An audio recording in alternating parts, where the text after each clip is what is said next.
দেখো বন্ধুরা, বলেছিলাম না দুপুরে মাছ মাংস দেখিয়েছিলাম যে করব বিকেলে এসে।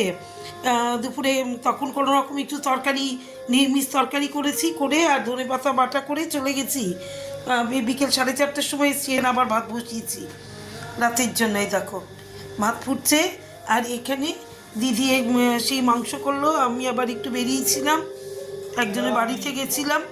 এই দেখো এখানে আলু দিয়ে দই দিয়ে আগে চিকেনটা ও এসে বিকেলবেলায় চিকেনটা ও ইসে করে রেখেছিল, ম্যারিনেট করে রেখেছিল, টক দই দিয়ে আদা রসুন বাটা দিয়ে ম্যারিনেট করে রেখেছিল। এখন এই দেখো চিকেন হয়েছে অনেক দিন বাদে, কত দিন নিরামিষ খেলাম সেই শুক্রবার থেকে, দেখেছো?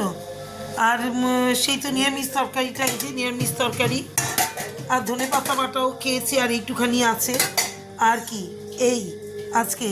আর মাছ ভাজা, এই যে এখানে 2 পিস মাছ ভাজা, এই যে মাছ ভাজা করে খেয়েছি দুপুরে এসে ব্যাংকের থেকে।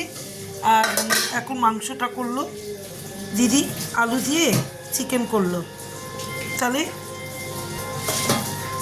শুভ রাত্রি, সবাই ভালো থেকো, সুস্থ থেকো। আমার কেমন হয়েছে আমার রান্নাগুলো, রাতের ডিনারের ইসেটা কেমন হয়েছে, রেসিপিটা একটু কমেন্ট করে বলো। তাহলে টাটা।